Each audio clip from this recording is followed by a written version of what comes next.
Yo, man. What's good, YouTube, man? Welcome back to part three of the series, The Many Murders of Lil Durk documentary series. This is part three. Let's get into it. With STLEBT named Dale Fisher was gunned down in Woodlawn. Some of Dale's friends would seemingly blame Lamron for this murder, and similarly, when a member of STLEBT called Doc, real name Marlon Monroe, was gunned down in Woodlawn in April 2012, the police would state in their investigative report that people close to Doc held Lamron as one of the parties responsible for his death on social media, and, as I covered in my video about King Von, there's evidence to suggest that Von himself may well have pulled the trigger during both of these murders, or, if you're to believe FBG Butter, also known as Cooperator 3, Well, this mugshot right here is crazy. This mugshot is insane. During Doc's murder trial, Dale may have also been killed by Von's best friend T-Roy, together with another infamous shooter D. Rose from the set 600. But in any case, April 2012 is when FBG Duck himself would aim his perhaps first musical diss towards Durk's Lamron crew, dropping his song I'm St. Lawrence, also known as Chief Keef and Soulja Boy diss. The song is a remix of Chief Keef's 300 song, with 300 also being a number that was originally repped particularly by Durk's Lamron set and people affiliated with it. Duck begins the song by saying that it's F.O. Block and F. Lamron, which is a direct response to Keef's line in the original 300 song dissing Duck's dead friend Tuka from STLEBT. About a month earlier, Durk had also released his hit song L's Anthem, which was also repping the 300 moniker, whilst also dissing Lamron's biggest rivals, the Brick Squad. As a response to Durk's dissing, the rapper Lil Jojo from Brick Squad would release his song BDK in Mickal, aimed particularly at Durk and Lamron. However, the chorus of the song would go much further than that, essentially dissing all of the Black Disciple sets in Chicago, as Jojo would announce that he and his set are BDK, or Black Disciple Killers. All of this was happening at a moment when the drill music movement was blowing up way past the borders of Chicago to worldwide notoriety, all with the help of Chief Keef, and with the possibilities of fame and fortune at the fingertips of every driller. Yeah, it's crazy. At that time, I don't know how they're able to walk around in their city when they, when they know they had ops looking for them and everything. I don't know how they was able to do this. I'm saying, like, some of them lost their life. So then I just don't know how they was walking around and they knew people did not like him. That is crazy. Like, to be like, you know how insane it is for real? Drill rapper has created the perfect conditions for the gang war between the BD and GD factions to escalate, and soon FBG Duck would join in on the BD killer movement too, tweeting the same sentiment, and from there, Duck and STLEBT would get heavily affiliated with JoJo and Brick Squad, with Brick Squad and STLEBT, and particularly JoJo and Duck, then becoming the biggest faces of the GD side within the drill scene, together with guys like Lil J, who was focusing heavily on dissing Chief Keef and O-Block in his music. But unfortunately, in early September 2012, Lil Jojo would be gunned down in Brick Squad's neighborhood, becoming the first highly publicized example of how beefs in this new musical genre of drill could lead to real-life deaths in the streets. Jojo's murder would go unsolved, and it would do little to steer guys like Duck away from dissing the BD side in. Also heard that Lil Jojo, he released where he was, like he put his location where he was, and they came through. Released where he was, and they came through. You know what I'm saying? That's crazy. Like, you drop your location, and if you see the video, I think like two cars running back. It said Jojo was on a bike, on the back of the bike. You can literally see a video of a person running, like the bushes was like kind of like shaking a little bit, and then you see a video. I think the friend was running back because Jojo got shot. You know what I'm saying? Music or on social media. In fact, it would only incite more dissing, with Duck tweeting after Jojo's death he would be continuing the BDK legacy in his memory. One person from the BD side who Duck would go back and forth with on social media was none other than King Von, with one time even Von's own sister Kayla B getting involved in their beef and taking the GD side in tweets seeming to back Duck up. Every now and then, Duck's dissing would also be aimed at Lil Durk personally, like in September 2013 when he would call Durk a fake gangster on Twitter, as well as dissing J Money, one of Durk's close friends from O-Block who was killed in 2013, allegedly by a member of STLEBT called Lil B. Durk would seemingly respond the next month in October when he would drop his classic drill song Competition featuring Lil Reese, where he would call Duck Lil Duck and rap how that he can't duck Durk's gun. Later that month, Duck's friend Lil J, who Durk had also dissed, would drop his response to the song titled Competition Domination, where he would call Durk an actor and tell how he was going to put him under the dirt. Duck would also continue throwing little jabs at Durk on social media, like in October 2014, some months after. You had competition, then you had Lil Mark releasing No Competitions. You seen the video, he was talking to Lil Reese and them, and You know what I'm saying? Durk's beloved cousin Newski had been killed when Durk would take to Twitter just to announce that he was smoking on Newski. Durk would seemingly respond to these jabs in December 2014 when he would feature on the remix for E-Day's song War. This was perhaps Durk's most brazen diss so far, as he would begin his verse by saying how he's considered to be the one who initially sparked the GD versus BD war. This being a reference to how Lil Jojo had seemingly created the BDK song as a direct response to Lil Durk's L's Anthem song. Durk would then up the ante and diss numerous people and sets from the GD side of the war, including Durk's STL EBT set, and two of his close friends who had been killed in the war, Tuka and KI. A few years would pass, but in 2016, Durk would continue dissing on the music side, as he would release his mixtape, This How I'm Comin', which would begin with an intro song where Durk would once again diss Durk's cousin, Newski. In 2017, the war between the BDs and the GDs would intensify considerably, after one of O-Block's most beloved members and the best friend of King Von, T-Roy, would be gunned down inside of a corner store, and the people responsible for T-Roy's murder were allegedly TB or Terry Barry from Taekwon World and Can't Get Right, aka Get Right, or Man Man from STL EBT. You know, it's crazy. They said they got TB and they got Can't Get Right. I know it's by them, but I heard that, you know, saying they kind of got their get back for T-Roy. They got TB and somebody got Can't Get Right. Allegedly, I'm just saying. Two people on the right that's in the fiddle with Duck. I don't know who the one on the left. But TB and Can't Get Right is not here no more. And it's just sad, you know what I'm saying, that we sitting there killing each other and the gang violence is back and forth. You know what I'm saying? Who would be seen posing for a picture in the exact same clothing from the surveillance footage of the murder earlier that month, while one of the people in the photo would be none other than FBG Duck himself. Duck would also go live on Instagram shortly after T-Roy's murder, where his brother Brick can be heard talking about the murder before Duck cuts him off and makes some very disrespectful statements.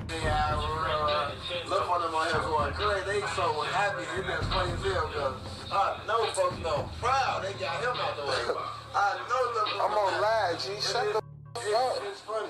Before you even get it, it just came on. But still, it's Instagram. It deleted instantly. It just came on. But damn, G, don't stop. Damn, merchant, they pop T-Roy. It must don't be, it must ain't that important. It ain't all over the internet. I ain't see it.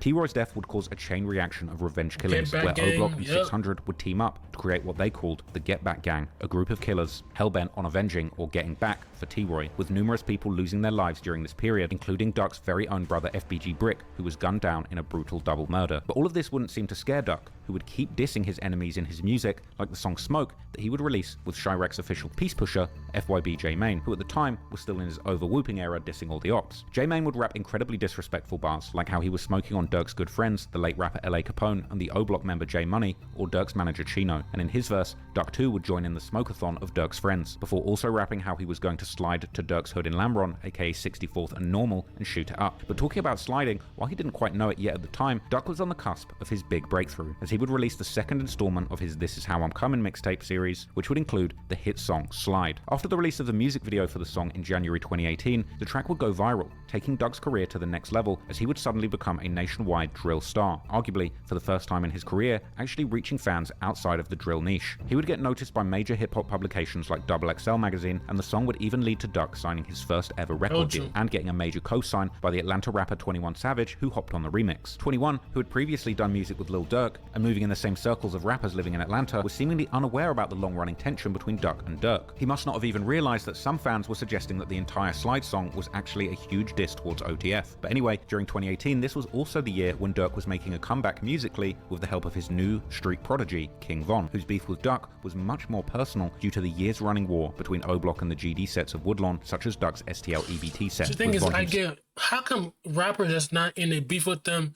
how you telling me they can't make songs with the other side just because y'all beefing with them, you know what I'm saying? How, like, what? I feel like that's kind of weird that, I feel like you're trying to make music. Why you need to put that person in your beef? That's not his beef. He's not from your state. He's not from your city. He's from a whole different city in a whole different state. Like, that's why I don't get how they put people in their beefs. Like, oh, if you make music with me, oh, you cannot fuck with him because he's my op. You know what I'm saying? And he said my people's. But that's kind of stupid. Like, at the end of the day, you know what I'm saying? That's not his beef. So let him make the music. You get what I'm saying? himself, rumored to have been behind the murders of several people affiliated with Duck's set. Therefore, it was no surprise then that since Von's first hit song, the December 2018 release track Crazy Story, he would often aim disses directly at STL EBT, even creating the popular catchphrase dissing that neighborhood, saying "we not from 63rd," and even going as far as to create numerous pieces of merch so fans could also express their dislike of Duck's block. Duck would seemingly respond to Von in a scathing diss track together with another GD rapper and his own cousin, Ruger, who would ultimately make his own nationwide breakthrough a few years later with his track GD Anthem. But back then, it would be this song, a remix of King Von and Mimo 600's track Exposing Me, that would include disrespectful mentions of numerous dead members from the BD side of the war, with the track remaining to be one of the most brutal diss songs released in this entire feud. A few months later, Durk would let it be known that he too was joining Von's crusade against Duck and his set, as Von and Durk would release Crazy Story Part 2, which ends with Durk repeating how they're lurking in 63rd, looking to catch their enemies. However, at the end of 2019, something surprising would take place, as Duck would release his song Chicago Legends, where he would pay tribute to many fallen rappers from Chicago, one of these being Durk's cousin Newski, whom Duck had dissed in the past several times. It's hard to say exactly what Duck's motives were. On the one hand, he could have been purely trying to push peace, but on the other, perhaps he was simply just trying to create a... You know, so I actually heard that he was actually trying to like push the piece for real, like trying to do it. But I heard Durk and Von there wasn't trying to say push the piece, and he said fuck it, and then he made, you know, so he made that Dead B song. He made the Dead B, you know, that song that came out in August. That he was trying to push the piece, but you know what I'm saying. A song that he knew would get some attention in the media. But one thing was clear, Von was certainly not interested in pushing peace, and only a few months later he would release his song, Took Her to the O. To a mainstream listener, the song seemed like a rather standard trap club song, with Von's trademark storytelling style playing a major role. But to drill fans, the song was a dedicated diss track, where Von would essentially lay out a story where he runs into Duck as Von is courting the same girl. This encounter would ultimately end in Von killing Duck and taking that girl. The song would also include disses towards Duck that only the most dedicated Chiracologists would likely know, like Von making a funny but disrespectful wordplay about Duck picking up a brick and then merching it, or swearing in the name of his brother Brick, who had been killed in 2017. Took Her to the O was a smash hit, which now has over 300 million views on YouTube alone, and after the song's release, it was clear that Duck would have to make a stern response. His response would come only about a week later, releasing the track I'm From 63rd. Interestingly, while the song as a whole was a direct response to Von and his favourite catchphrase, it was actually Durk who Duck would address by name, essentially little boying Von, making it seem as if it was the big dog Durk who had sent Von to diss him on his behalf, as well as acknowledging how Durk and Duck had been going back and forth on wax long before. See, we probably will never get this again, bro. Them going back and forth dissing each other was actually good for the game. Now Duck not here no more, Von not here no more, Durk locked up. You know what I'm saying? So there's nobody from the GD side to respond because there's no other rapper. There's really not. You know what I'm saying? There's really not no other. Von had even picked up a microphone. But Duck wasn't done with the dissing, and it was his next diss song which would be one of his most disrespectful ones yet, and unfortunately also his last song, the infamous track Dead. Duck would begin the song by immediately announcing that the Chicago Legends track was nothing but business, before going straight back to dissing dead people from the BD side. Duck would also acknowledge Von mentioning his brother Brick in the song Took Her to the O, saying that Brick had been slinging dope when Von was still doing kid stuff like swimming and fishing, before dropping some more highly disrespectful bars about dead members from sets like 600 and O Block. Unfortunately, the rest is history. Dead certainly increased the size of the target on Duck's back, but regardless at this point, he was the most high-profile GD rapper from 63rd and probably the biggest trophy in the streets for his ops. Sadly, in August 2020, about a month after releasing that song, Duck would end up getting brutally gunned down by members and affiliates of O-Block in a brazen, broad daylight attack in Chicago's most upscale shopping district, located in the Gold Coast neighborhood. The thing is, I don't get why he was still in Chicago. I understand because his family, but if you're a high-profile GD rapper, why are you still living in Chicago? That's the thing I never got, why he never moved out. Plus, it says somebody dropped his low, and that's how they got him. And it's during, you know, 2020, you know, saying the, saying the CD days. You know what I'm saying? It's just crazy how, like, looking back at it, I kind of wish he would have, you know, saying, get out of Chicago, you know, saying just moved his family to a different, because he already signed a record deal. Move his family out of Chicago, he would have been good, but I understand why. He was probably comfortable helping people, but once you do that, you gotta move out. Cause you see Shaquille, when Shaquille got his stuff, Shaquille instantly moved out of Chicago, you know what I'm saying? neighborhood, right in front of the Dolce & Gabbana store. Now, if you want to see a deep dive all into the details of the murder of FBG Duck and the aftermath, you can go and check out my 2.5-hour video just on that topic. But for the purpose of this video, let's keep things brief and focused on Durk's connection to the crime. Because right after Duck's murder, Durk would once again be caught right in the middle of an Instagram live when fans would begin to barrage him with comments about Duck's passing, with Durk acting like nothing had ever happened, showing himself hopping off a private jet in good spirits while completely ignoring the imploring messages about the death of his biggest enemy. Make a plan, watch the score in the mail. You know, 39 years I heard them crying to sell. Boy, getting money right up. I took a picture on my block, they think I'm back in the field.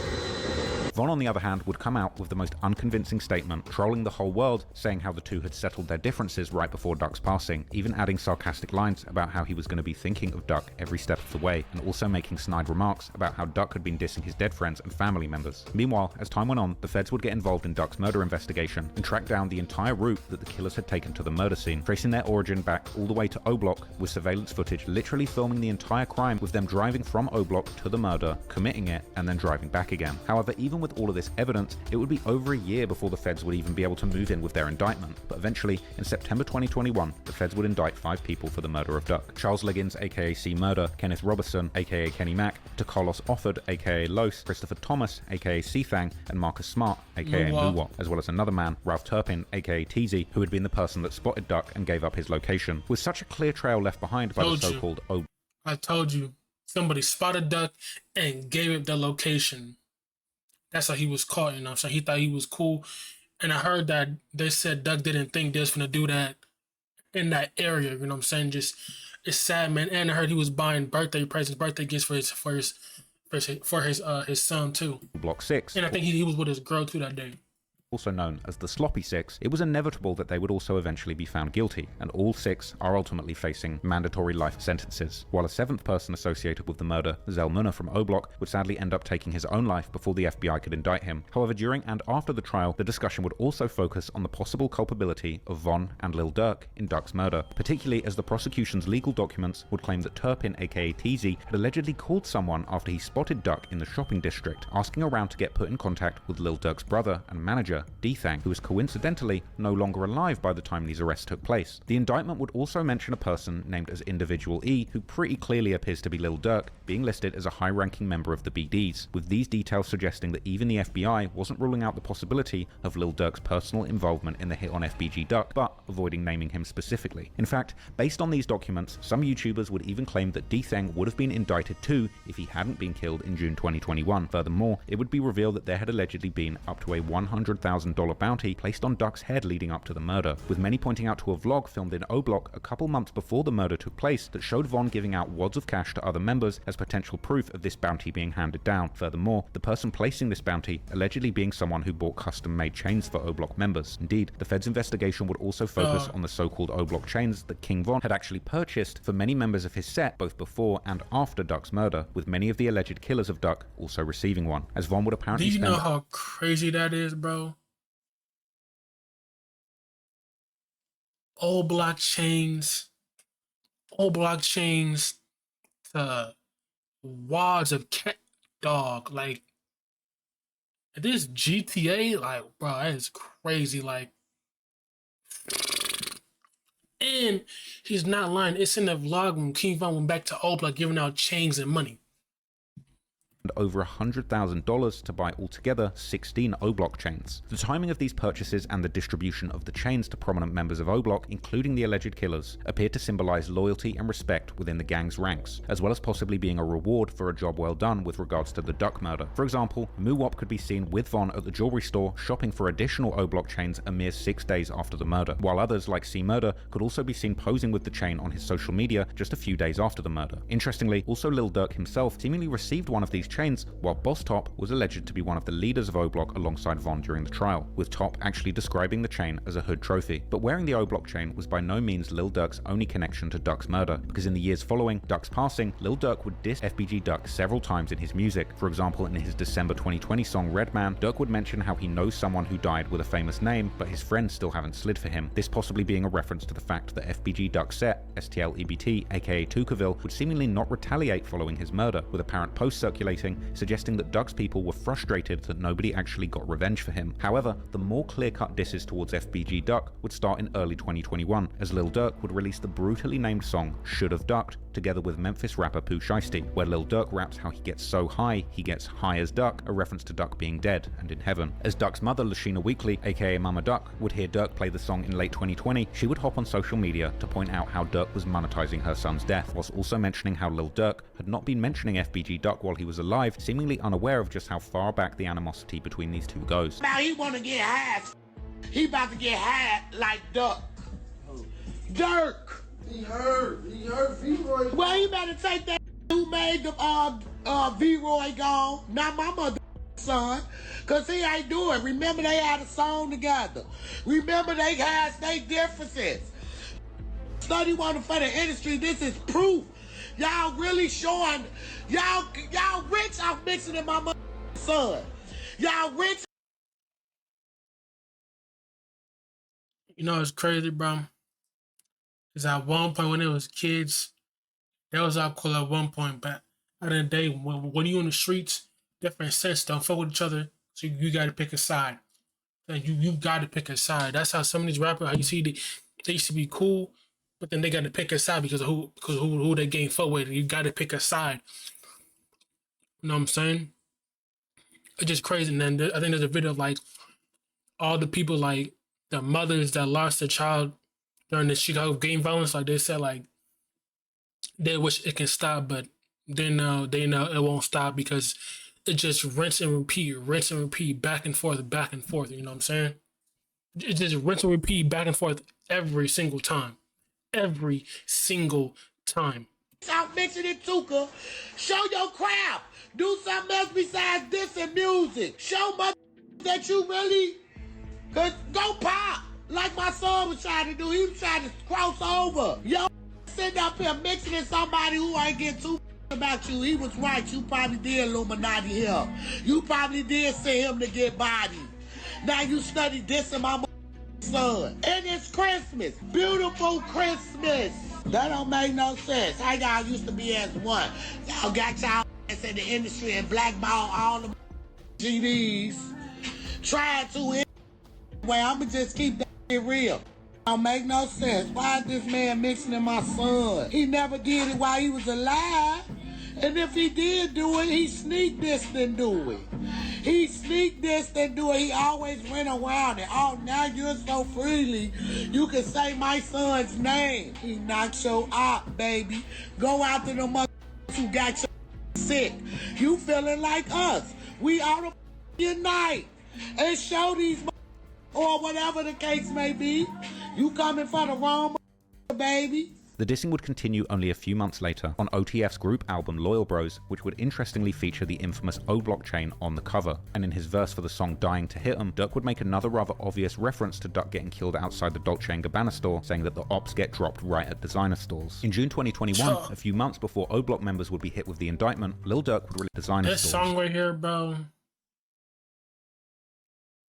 I heard the ops get they shit dropped right at designer stores is insane, bro. In June 2021, a few months before O Block members would be hit with the indictment, Lil Durk would release a joint album together with Atlanta rapper Lil Baby titled Voice of the Heroes, which would include the song Still Runnin' featuring Mickal. And in his verse, Lil Durk would rap several bars that seemed to insinuate people close to him being behind Duck's murder, as he would say how his team might have taken a few L's, but in Chicago, they're winning for sure, before making a poorly disguised reference to FBG Duck, which is only covered by the sound of a gunshot, whilst also mentioning how Duck had nowhere to go when he tried to run and failed ducking when the shooting started. Lil Durk would seemingly even enjoy making creative disses towards Duck in his personal life. In March 2022, one of the world's most famous country music stars, Morgan Wallen, who had been collaborating with Lil Durk, would respond to one of Durk's posts with a bunch of Duck emojis. As drill fans would see this, they would quickly check Morgan in the comments. After that, Morgan Wallen would publish an apology, saying that he had no clue that he was disrespecting the dead, and saying that Durk would always talk to him about going duck hunting, with fans quickly realizing that Durk had seemingly been trolling Morgan Wallen behind the scenes, telling him that duck hunting was one of his favorite hobbies. Wallen, who is actually an avid duck hunter himself, had...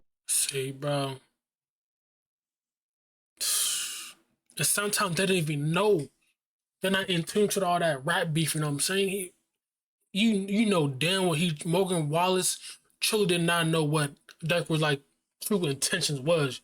You know what I'm saying? had no idea what this dark alternative meaning might have meant to Lil Durk. Fans would actually even make note of Durk's many references to FBG Duck, with memes being made joking about how hard Durk seemed to work on coming up with complicated and intricate ways to diss FBG Duck. However, in November 2022, Lil Durk would seemingly have a change of heart, as he would announce to Rolling Stone magazine that he was done dissing the dead. This announcement, interestingly, taking place only a few months after the murder of Lil Pab that Durk would eventually be indicted for. But anyway, in January 2023, FBG Duck's mother would comment on the case against his son's killers, saying how she was not going to be satisfied until everyone in the murder would face justice, before making a special emphasis on the word everyone. And in a now deleted comment, she would further specify how she found it unbelievable that Lil Durk wouldn't also get locked up for the murder. However, a few months later, she would seemingly change her mind, instead contacting Durk via Instagram to congratulate him on the anti-violence initiatives that he was working on in Chicago with his Neighborhood Heroes Foundation, and asking if Durk would also meet with her Mothers of Peace Foundation. But perhaps, rather unsurprisingly, it doesn't seem that Durk ever took her up on her offer, and it soon seemed that Mama Duck would have a change of heart again, taking aim at Durk with a vengeance. As in October 2024,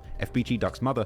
Yeah, I'm sure Durk is not gonna do that, bro. Trust me, he's not gonna do that. Durk was probably never, ever gonna do that. Trust me, bro. I get it, you know what I'm saying, but bro, together with the mother of his child and another man, the latter two, who both got shot during FBG Duck's murder, would actually sue Lil Durk, King Von's estate, and several record labels who had done business with OTF for the wrongful death of FBG Duck. The rap media would report on this explosive wrongful death lawsuit. This civil case, filed by a law firm on behalf of FBG Duck's family, alleges that Lil Durk, together with King Von and their affiliated groups OTF and O-Block, conspired to kill Duck and then profit from his murder. It's been 4 years since Chicago rapper FBG Duck was killed, and his mother's pain is still raw. Not a day goes by that I don't think about him and the life that was taken from him. FBG Duck, whose real name was Carlton Weekly, was gunned down on the Gold Coast by a group of masked men as he waited to enter the Dolce & Gabbana store August of 2020. Hey, RP Duck, man, but everybody that lost their life are in the streets right now is not innocent. Ain't nobody innocent. You live by the streets, you die by the streets, but you're not innocent. But rest in peace to everybody that lost their life in the Chicago drill scene. But I understand, I understand her how she's feeling, because at the end of the day, that's her son. You know what I'm saying? But nobody in this was innocent. Ain't nobody. If you're in the streets, but you're not innocent. You know what I'm saying? But RP Duck, though, man, RP everybody that lost their life in this in the streets in the Chicago drill scene. 20. His girlfriend, Cache Williams, and another man also wounded in the attack. They joined Weekly's mother in filing a lawsuit Wednesday, alleging rap superstar Lil Durk had a hand in the gang-related killing, wanting to take out Weekly. Their years-long rivalry playing out in a series of violent drill rap songs.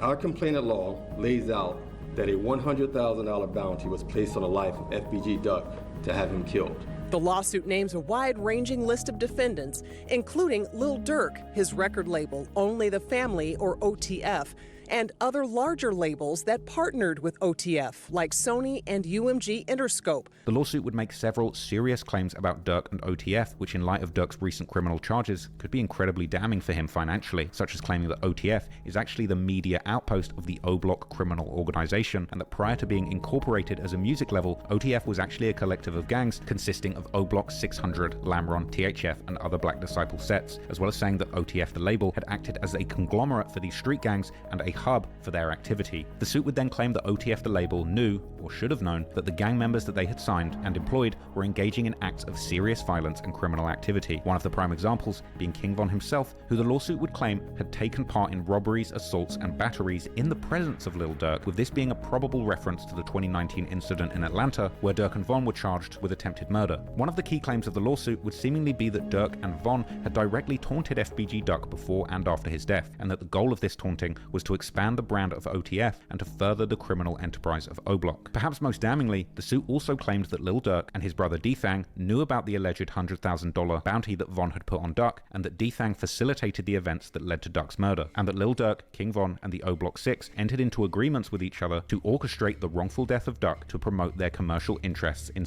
If that's true, or I mean, they did like the people, but that means that just tells you that they really wanted Duck gone. Like, they really wanted him gone for real. And I feel like that kind of sucks too because we don't get music from the GD side of Chicago no more. Because Duck was the only GD rapper really left alive that was actually good at the rapping. He was the only one that was good at the rapping from that GD side, from the STL EBT side. You know what I'm saying?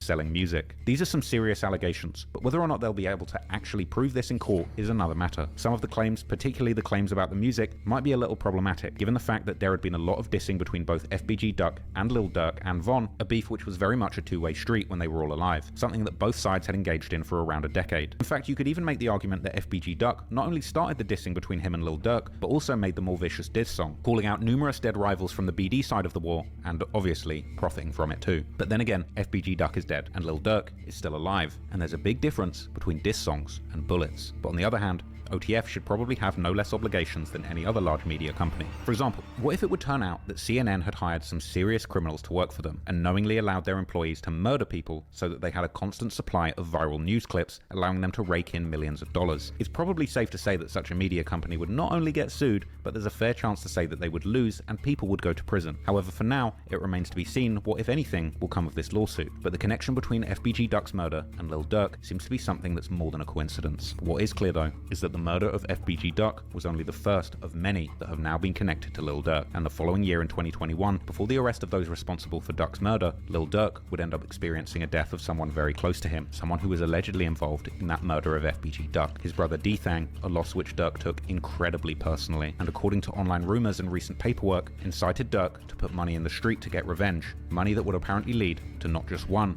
but 3 people losing their lives.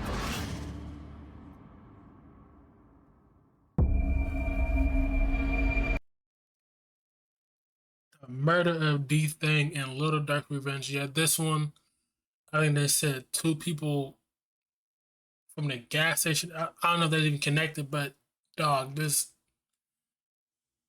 you know how crazy that is, bro. Plus, bro, once you rich, bro, you can put money to anything, bro. You did.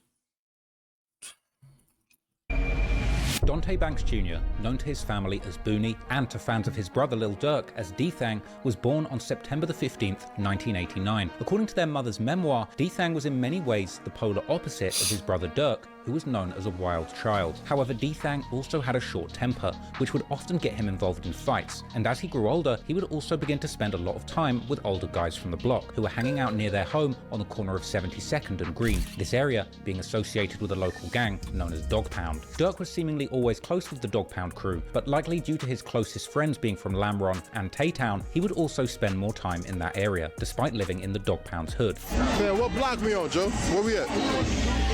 7 Green. What's happening right now, man? What's good, man? Billy D birthday, man. My cousin, shit, out here getting it. Everybody out here? Yeah, man. And it's a big drill out here, man. It's a big drill? Big drill. Where y'all from, Old bro? boy. Where y'all from, fam? This dog down here, man. I'm kind of wrong, but I'm what we doing? D-Thang wasn't the only one in Durk's family tree who was claiming Dog Pound, as his late cousin and OTF artist Newski, who was seemingly very close with Durk and D-Thang throughout his childhood, would also claim this set, while also being closely affiliated with another set called Face. I'll be honest, but I feel like Newski could have been one of them ones out there rapping shit for real. I feel like Newski, like that one song I think he had that released, or that Durk released back, I think 2014, but that song was fire. I feel like Newski could have been one of them ones, bro. That's like a lot of what ifs.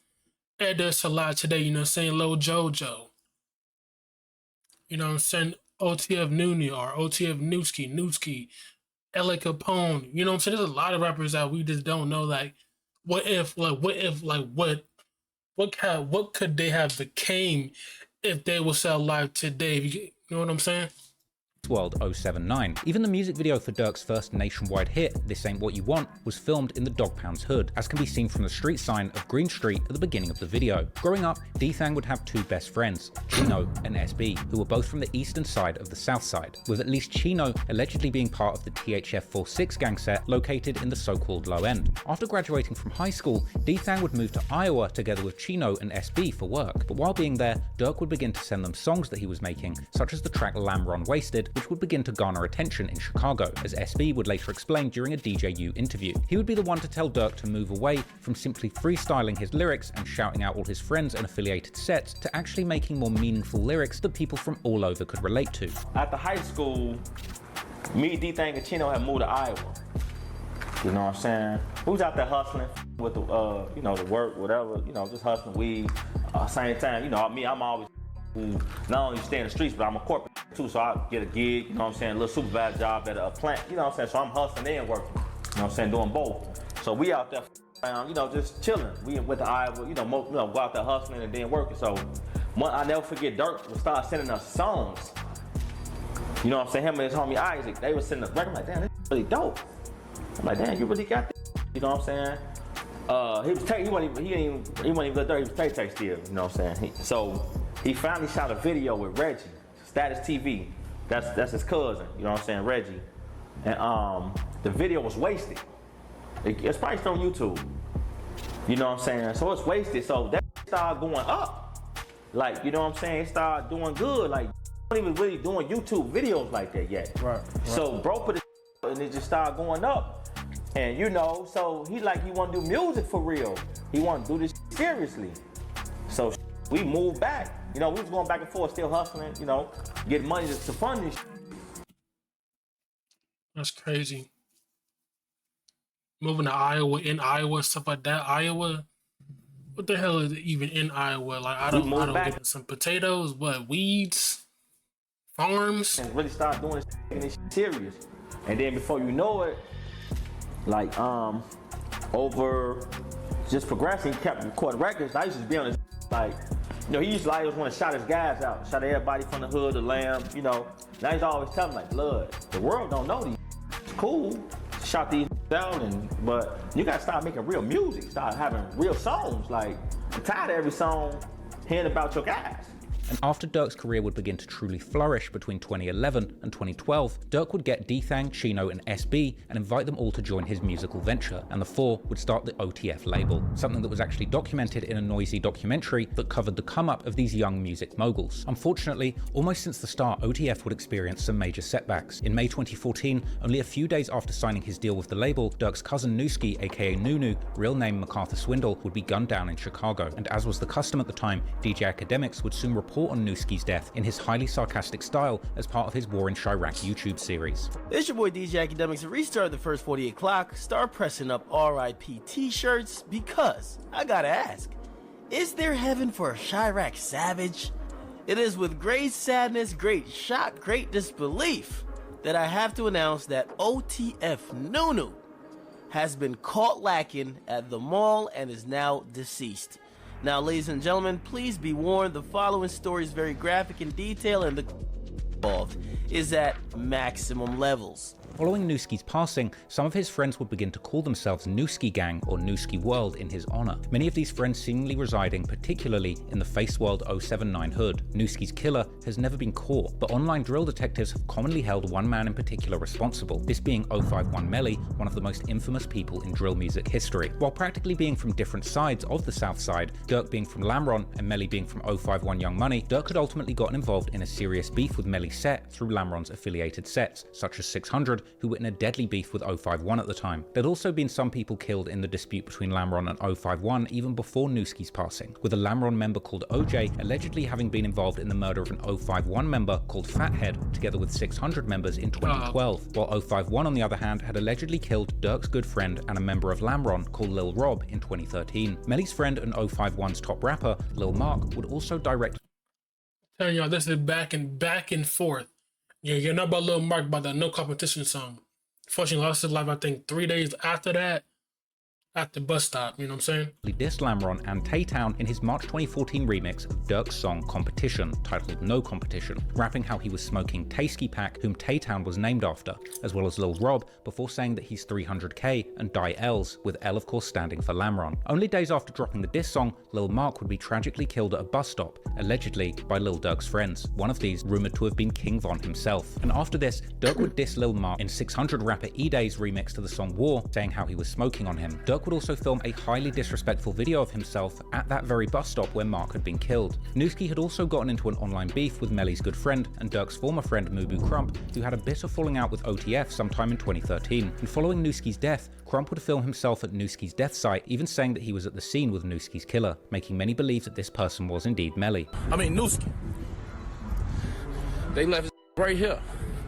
I'm with the did. He don't want to be on camera though. Less than a year after Newski's death, OTF would suffer another major blow, as OTF Chino, real name Uchenna Aguina, would be gunned down in March 2015, while sitting in his car outside of a fast food spot in the 8400 block of Stony Island Avenue, after he had taken part in an anti-violence event. Newski and Chino's deaths were devastating for D-Thang, as he would often let his followers know on social media. Chino's murder also remains unsolved, but once again, the same two people, Melly and Crump, would be associated with the hit, with Crump being the one to diss Chino the hardest, again going to the murder location and asking the cashier at the food shop if they had an order for Newski, calling his meal of choice the Chino burger. Hey! This video right here is so disrespectful, bro. It's not even funny, bro. Like, bro, at some point, bro, can us African Americans, Black Americans in America wake up and realize this is not, what are we doing? We're sitting there killing each other, bro, and then dancing people in songs. Like, at the end of the day, what do we gain from this? Like, there's nothing to gain from, bro. It just rinse and repeat. People losing their life, people getting get back, somebody losing their life, people getting get back. It's like wash your hands on repeat. It just rinse and repeat. I don't get it, man. Chino burger. Chino burger. Meanwhile, only a few days after Chino's murder, Melly would tweet a tribute to his fallen friend Lil Mark, together with a cryptic line that indicated that Melly had gotten some kind of get back for Mark. Melly was also fond of dissing both Newski and Chino on social media, and he too would join in on Crump's burger joke during one of his Instagram lives. Just let me a piece. Yeah, Chino burger. That's what they said. Crump would continue dissing Newski and Chino, sometimes aiming his words directly at D-Thang, commenting under his tribute post to Chino in 2017 how D-Thang was the reason that Chino was dead, while Lil Durk was the reason that Newski was dead. Clearly, Durk and D-Thang were big targets for their enemies in the streets who had already killed people close to both of them. According to Durk and D-Thang's mother, D-Thang himself would end up getting shot twice between 2016 and 2017, but little is known about these incidents. Fortunately, he would seemingly survive both events with relatively little injuries. Mubu Crump, however, wouldn't be so lucky, and in May 2018, he would meet his end as he was gunned down in front of a house party during a drive-by shooting, where Melly would allegedly also get hit, but survive. The killers have never been caught, but the most popular theory online, surprisingly, points to the rivals of OTF, particularly a member of the STL EBT set called Can't Get Right, aka Get Right or Man Man. This theory being further boosted by the claim that another STL member, the infamous shooter Wooski, was allegedly later caught with Crump's murder weapon. However, this claim has seemingly been debunked by the YouTuber Loyalty and Betrayal. Let's just be clear. Wooski was never arrested with a gun. He was arrested because he shot somebody in the leg twice who didn't want to press charges or whatever. He was not arrested with the gun. The gun, the shell casings that they found, that they said with that shooting, that they are, I guess, assuming go with that incident, being how the guy moved, the gun obviously moved. So I'm not sure how they matched that up to say that belonged to that. But it matched the gun that was found 10 days later after Wooski was arrested. So Wooski didn't get arrested with the gun. So all those videos have false information. But after Durk's recent arrest for the murder for hire plot... Thing is, how do they know? Let's think about it. How the fuck do they know, like... Just saying. Some Reddit detectives have raised a question whether Crump's murder could have also been organised by Durk, with one Redditor pointing particularly to Durk's December 2020 song called Red Man, where Durk first speaks about his pain after the death of Newski before rapping a now jaw-dropping line where he seems to predict ending up in federal prison in 10 years' time. Durk then mentions how people are asking him what he'll do about someone whose name is bleeped out, but what sounds like he could be mentioning Crump, to which Durk simply responds by saying the other person is already dead. However, these lyrics are vague at best and hardly evidence of anything other than Durk's impressive ability to foresee his future in federal custody. Unfortunately, only a few months after the death of Mubu Crump, Durk would experience yet another loss that would hit very close to home, as his cousin Darnell Banks, better known as OTF Baby D, was killed in a shooting in the far south side of Chicago in October 2018. But this wasn't the whole story, as Baby D was not alone at the time of the shooting, but allegedly with D-Thang, whose age at the time matches that of one of the victims reported by local news, as well as another 32-year-old man. The trio would reportedly get ambushed in a McDonald's parking lot shortly before 3 AM, all of them sustaining multiple gunshot wounds, but thankfully D-Thang would end up surviving once again, together with 32-year-old The thing man. is, why is D-Thang in them, like, why was most of them still in Chicago? I don't get it, bro. Like, it's just, bro. In her memoir, D-Thang and Durk's mother would confirm him being one of the victims of the shooting, writing how this had been one of the most serious out of all of the shootings that D-Thang had survived, and how Baby D's death would leave him heartbroken. Baby D's murder would go unsolved, but Melly's name would once again begin to ring in online speculations, as photos would begin to circulate of one of Baby D's cousin wearing a Long Live Baby D shirt with a large F Melly text boldly printed on the front, together with a picture of him. Durk would also seemingly begin to diss Melly often in his songs following Baby D's death, like saying how there is one special op that they haven't killed yet in his July 2019 song Like That, or even specifically addressing the person who killed his cousin in his August 2019 song Die Slow, this likely being a reference to either Newski or Baby D, while seemingly giving an order to his guys to make sure that he dies slowly. Shockingly, exactly 1 month after the release of this song, 051 Melly would be killed on the south side of Chicago while attending a house party at the 6100 block of St. Lawrence Avenue, this being in the hood of the Jaro City and Taekwon World sets. But despite the peculiar timing, Durk would... They said Melly probably backdoored about one of them sets right there. It could be that, we don't know. We honestly don't know. The people that know about it is people that did it, and you know, said maybe they're feds.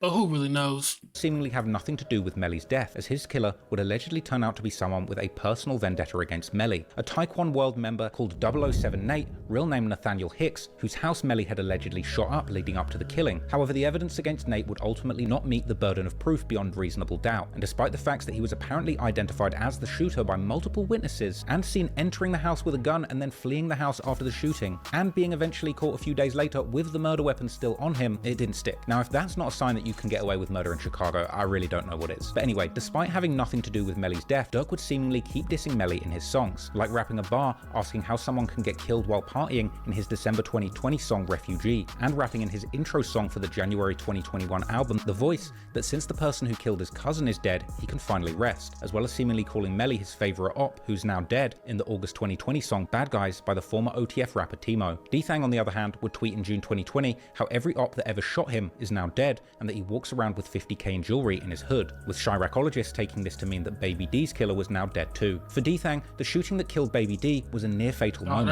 and should have probably served as his final warning to get as far away from Chicago as possible. But unfortunately, this was not the case, as D-Thang would seemingly keep returning to his hometown time and time again, until finally in the summer of 20... That's the thing, I don't get why he would even return. He didn't, like, I'm pretty sure he had the money to move out. How come he didn't move out of Chicago? I don't get why we wanted to stay in Chicago knowing he got ops and they want to get him, you know what I'm saying? 21, his luck would indeed run out.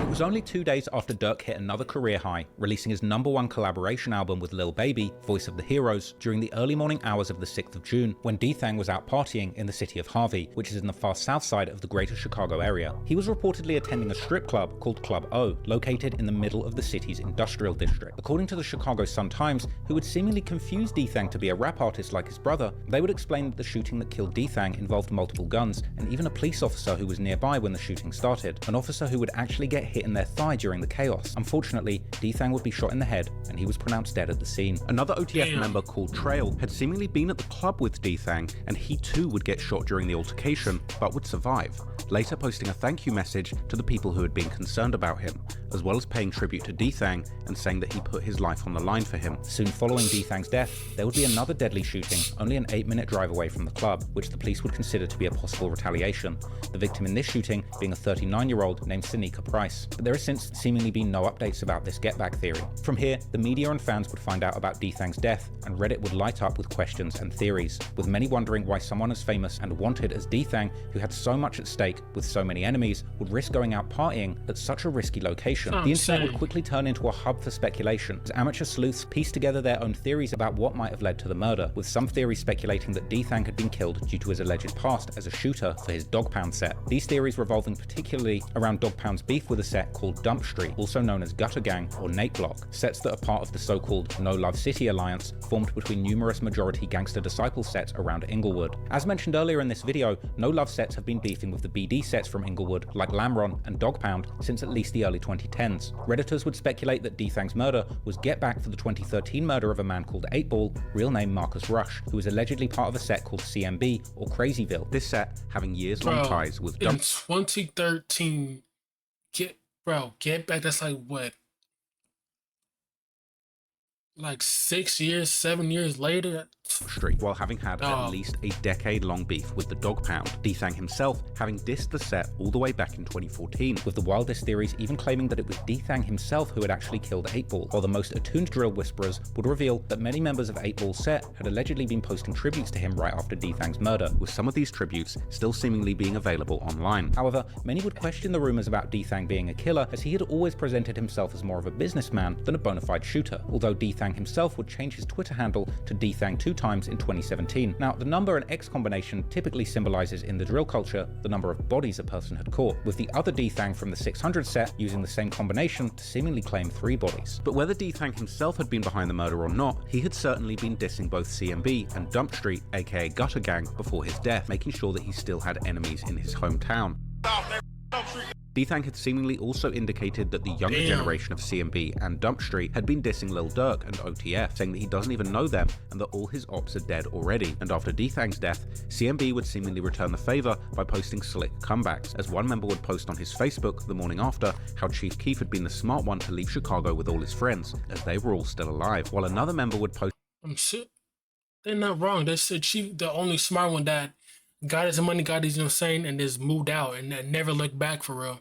How the BDs might run the industry, but the GDs still run the streets. This was followed a few days later with another member posting how they'll get into it with anyone, together with an 8-ball emoji, while another member would post how all their ops are dead. Meanwhile, some Redditors have claimed that D-Thang was killed because he had been bragging about putting money on Duck's head while being in the club that was frequented by the GDs. But whether D-Thang's murder was connected to the war that had been going on around his old neighborhood for years, or to something else, not long after his death, this war would seemingly continue to claim lives, as on July the 10th, 2021, 2 men would be sprayed with bullets during a fatal incident at a Clark gas station in Inglewood. These men turned out to be a 20-year-old named Jalen Anderson and a 33-year-old John Hawkins, who were better known in the streets as Gutter Gang J-Ski and Gutter Gang Oil. Paperwork posted online by the watermark enthusiast Chusky the Real would reveal that a Jeep Cherokee had parked in the gas station for several minutes, but when Anderson and Hawkins had pulled into the gas station, at least one occupant of the Jeep would begin shooting at them before the car would flee the scene, and a search for its license plates would reveal that it was a stolen vehicle. Curiously, only a few days after this double murder, Lil Durk would make a cryptic post to his Instagram story with a picture of his brother, together with the caption, "Do it for D-Thang," as the post would be shared on Reddit soon after. One Chiracologist would comment that they had heard that OTF had indeed gotten that get back, while another commenter would identify J-Ski and Oil as the reason for Durk making the post. Around the same time as Lil Durk would make this post, D-Thang's baby mother would also make an Instagram story with a picture of D-Thang, this time accompanied by the song Lick Back by the rapper ESDG, a song that essentially describes the need for always getting your revenge. These posts would prompt many Redditors to believe that OTF